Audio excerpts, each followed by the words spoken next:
Hoje você vai conhecer o santo imperador que queria ser monge e realizou muitas obras assistenciais e sociais no Sacro Império Romano. Nós estamos falando de Santo Henrique.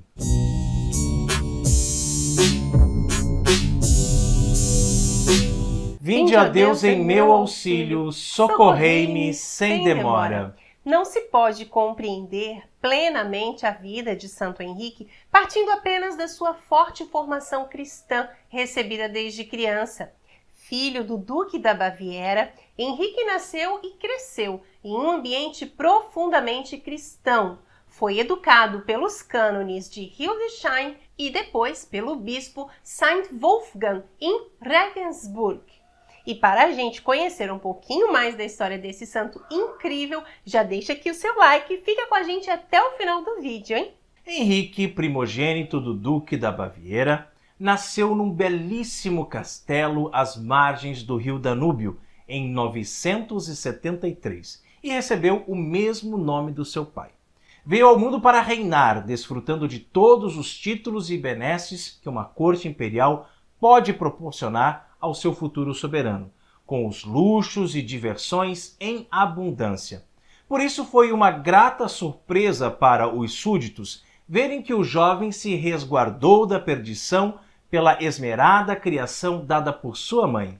Seu pai, antes conhecido como o Briguento, abriu o seu coração à orientação da esposa, católica fervorosa, que anos depois seu apelido foi mudado para o Pacífico. Assim, seus filhos receberam a educação correta e religiosamente conduzida nos ensinamentos de Cristo. Um dos irmãos de Henrique, Bruno, foi o primeiro a abandonar o conforto da corte para depois tornar-se padre e depois bispo de Augusta. Das irmãs, Brígida se fez monja e Gisela, uma bem-aventurada da igreja, foi mulher do rei Estevão da Hungria, que também é um santo. O príncipe Henrique foi confiado ao bispo de Ratisbona, São Wolfgang, e com ele se formou cultural e espiritualmente. A tradição germânica diz que certa noite, Henrique sonhou com o seu falecido diretor espiritual, São Wolfgang, que teria escrito na parede do quarto do príncipe, entre 6. Henrique julgou que morreria dali a 6 dias, o que não aconteceu.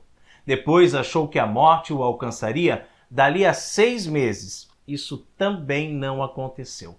Mas 6 anos depois do sonho, ele assumiu o trono da Alemanha quando da morte de seu pai.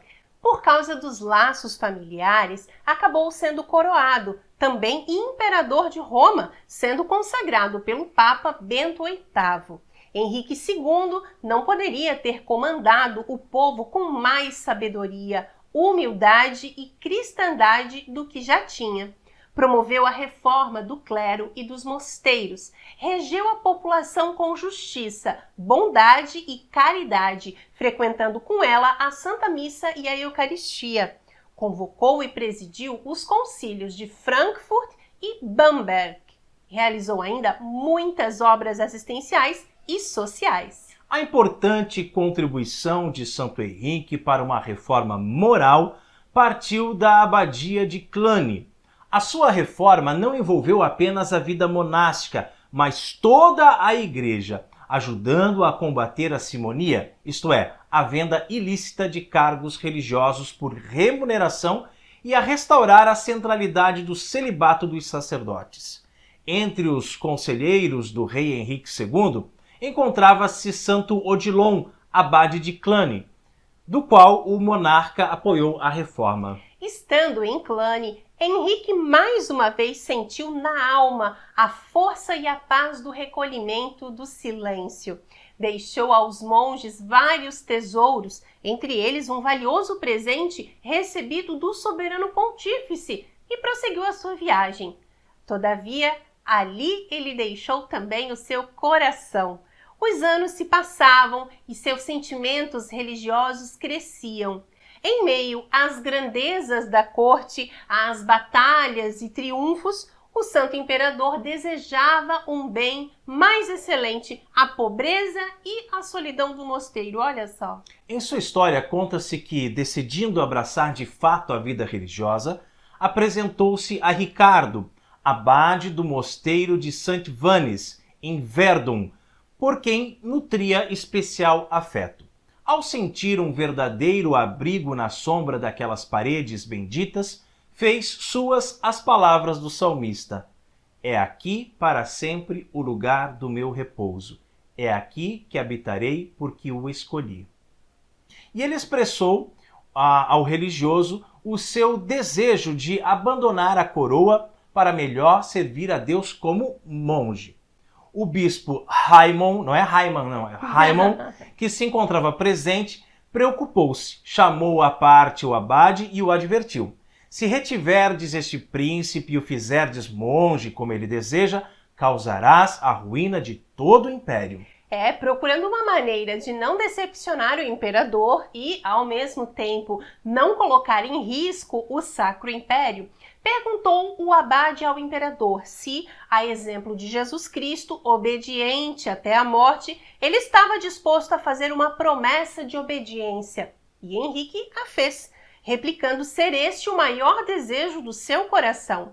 Então, o abade Ricardo lhe disse: "Pois bem, cumprirás agora as minhas ordens, e eu te ordeno que voltes ao mundo e empregues todas as tuas forças em dirigir o país que Deus te confiou, e te consagres com tremor e temor de Deus ao bem dos teus estados." Henrique aceitou a prudente decisão do abade e obedeceu prontamente, convencido de que assim serviria a Deus e à sua igreja melhor do que vivendo na reclusão do claustro. Continuou, no entanto, a fazer várias visitas ao mosteiro, muitas delas para pedir conselhos a respeito dos assuntos mais importantes do governo, e depois de certo tempo se tornou oblato beneditino. Em 1022, junto com o Papa, o imperador Henrique presidiu ao Concílio de Pávia, que emitiu 7 cânones contra o concubinato de sacerdotes e pela defesa da integridade do patrimônio eclesiástico.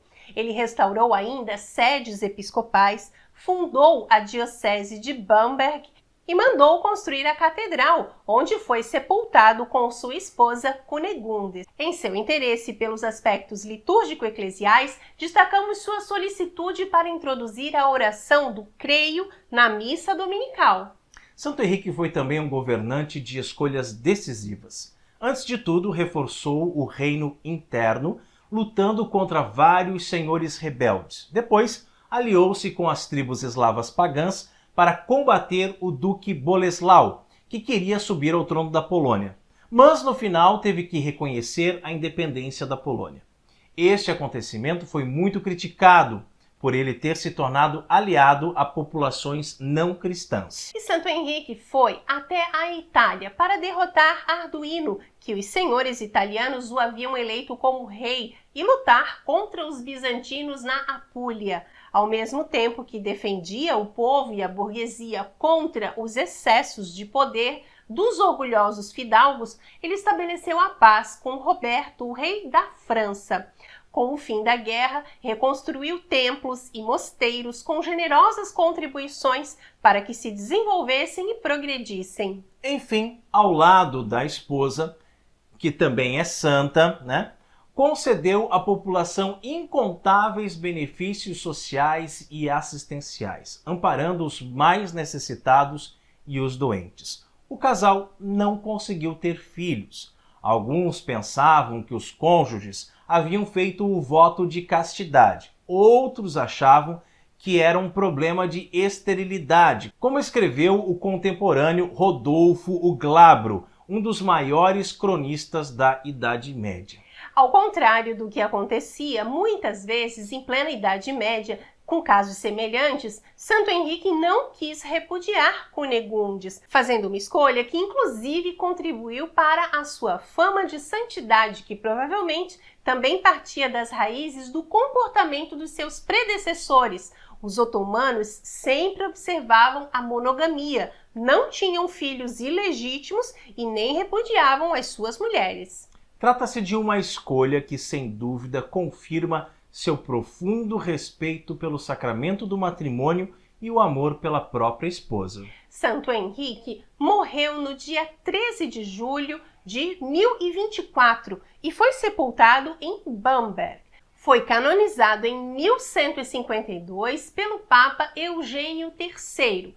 Talvez o rei Henrique II seja um dos santos mais queridos da Alemanha, ao lado da sua esposa. Então, como nós vimos, no calendário reformado, Santo Henrique se comemora no dia 13, que é o dia da sua Páscoa. Mas o nosso calendário tradicional, ele é comemorado no dia 15 de julho. Agora, Carol, quais são os outros santos dessa semana? Vamos para a nossa lista? Vamos lá.